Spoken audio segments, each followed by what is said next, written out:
On October the 26th, 2013, a mysterious package was delivered to an unsuspecting, zombie-hating Italian critic.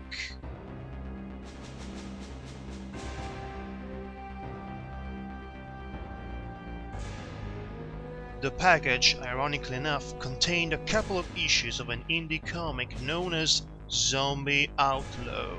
The contagion took immediate effect. Trapped in his own bedroom, the critic took it upon himself to eradicate the Z-virus from existence. Thus, a fierce battle against issue number 1 ensued.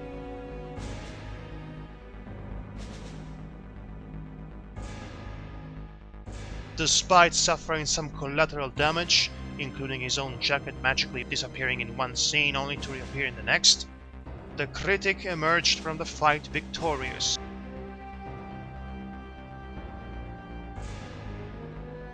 Zombie Outlaw number 1 was finished.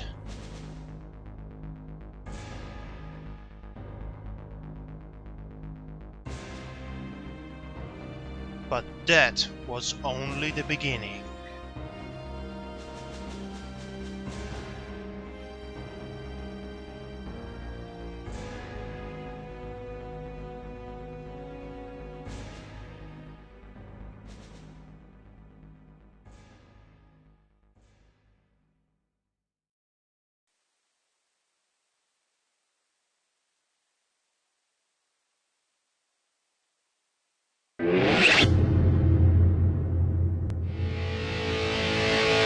Unpleasantness, finally granting the book that brand of visual originality that it tried to achieve in its last incarnation, which failed miserably at the time because it looked both horrible and horribly rushed. Personally, I still don't like it, but I can respect the effort that's been put in the presentation. Except for the demonic eyes of evil that still haunt every memory of this comic, especially when they become harmful and confusing to its solidity, because you're almost unable to distinguish a regular character's eyes from a guy who's just wearing sunglasses, which is surprisingly annoying. Speaking of annoying, the backstory of the titular zombie outlaw is a complete mess of incoherency. The first issue mentions a wanted cowboy by the name of Edward Ransby being somewhat linked to a sudden undead uprising right after he took refuge on a mountain. The second issue technically expands on said backstory, but it feels like it's missing a central part that would help it better connect with the previous introduction, because now we're suddenly in the presence of both a witch and Ransby's never mentioned before partner. Again, the way this information is delivered suggests that the audience should be already aware of these facts, but they were never mentioned before. They come completely out of nowhere without a proper presentation or visual contextualization. If the intent was to uncover the secrets of the original Outlaw step by step, like pieces of a puzzle to put in the right order, then the presence of a witch and a mysterious second cowboy should be treated like an actual twist and not like some sort of casual knowledge. Imagine if Hitchcock chose to tell these stories like this. By the way, I'm going to dress up as my dead mother and stab you with a knife while you take a shower. Whatever.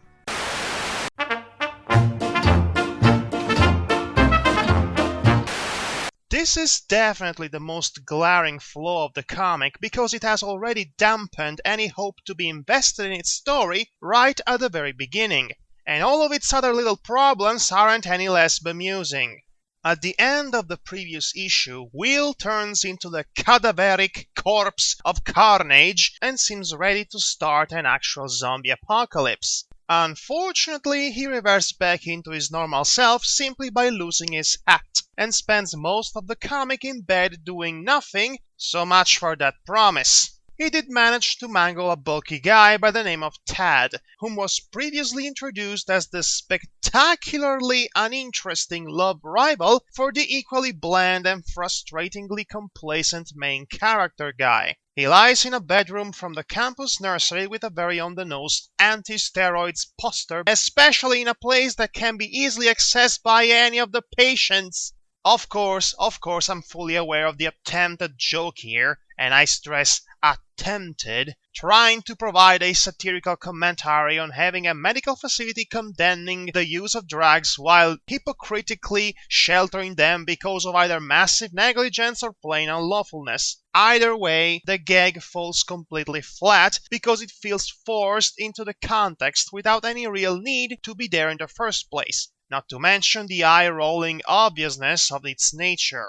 Really, the humor in this series, I've noticed, is overall weak and about as unengaging as the characters. It either doesn't have proper setups/payoffs for its gags, and they end up being utterly predictable, or they are too simple to be chuckle-worthy, but get dragged on for far too long. As a result, this whole steroid scenario was a poorly conceived and forced attempt at a satire. Tad was already going to turn into a raging flesh-eating monster, and the knowledge of this fact only emphasizes the idea that this gag was practically shoehorned in the comic because the authors were feeling clever. Speaking of the authors feeling clever, Tad attacks and kills some punk fellow right in front of his girlfriend, and nobody else seems to notice. Worse yet, the dead guy's girlfriend doesn't even bother to report the murder, choosing instead to weep her loss in her bedroom. Until the guy comes back as a zombie and eats her, that is. It should be painfully obvious why this entire plot point doesn't make any sense whatsoever. By this point, you might be noticing I'm just nitpicking everything that bothers me ever so slightly, but you can never, ever underestimate the notion that my constant nagging is caused by this issue killing off my suspension of disbelief and thus my interest in the early stages, due to how badly paced the story is and how irritating its characters ultimately turned out to be. Main character guy was supposedly introduced as the geek of the group, but really is more of an everyday man with no discernible personality traits other than the ability to point out how everything that's going on is a total mess. Enough with the zombie stuff, man! Is a reactionary protagonist acting as everyone else's straight man without any strongly defined reason to be involved in the story other than his own dependency to his supposed best friend's every whim, which is a relationship that comes out of a left field due to its lack of development. The same could be said for Miss Love Interest here, whose entire character's purpose to be around begins and ends with her aforementioned role. And then we have Scooter. I hate Scooter. It's as if the authors wanted to cram every traits from every stereotypical geeky fan of the supernatural into a guy who thinks himself to be Bruce Campbell. He is not. The result is one of the most abysmally abrasive comic reliefs I've seen in quite some time, mostly because his jokes tend to be both unfunny and unnecessarily overprolonged, such as his pointlessly untrue backstory, but also because he's just very unpleasant to listen to. And yet, ironically, he is the only one with definable characteristics and a believable motivation to be in this story, other than Comatose Will himself, being the self-proclaimed expert. Naturally, Scootalooser here is a pretentious dimwit.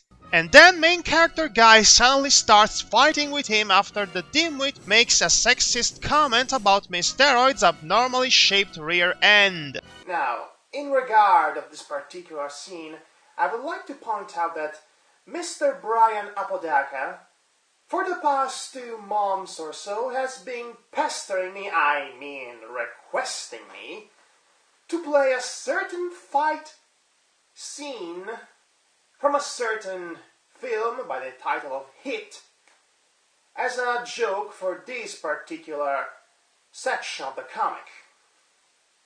And of course, you know me, I'm all for making my fans happy. So, Mr. Apodaca, this fight scene is for you.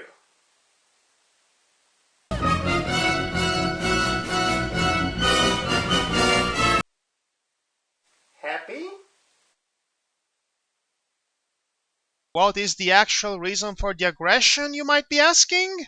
Don't you dare talk about TK's Titanic crush! This girl may someday be my wife! So, to summarize, Scooter Loser is an annoying jerk full of himself and openly sexist, and main character guy punches him because he's a delusional moron that refers to the woman he likes, whom is not his girlfriend, as his future marital possession. Why am I supposed to be invested in this story again? The Rising of the Undead? Even if I did care about it, which I still don't, there's barely been more than one zombie in this comic so far, and judging by how the previously mentioned fight ends, the humans are already doing a fantastic job in destroying themselves. Who needs zombies? Enough with the zombie stuff, man.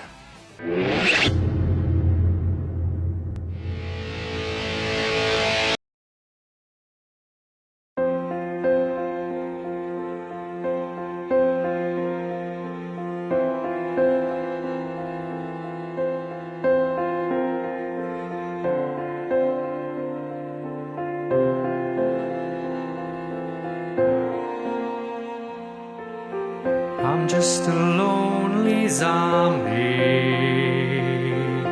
I'm just a lonely zombie in this hallway, wishing I could eat some brains, some brains.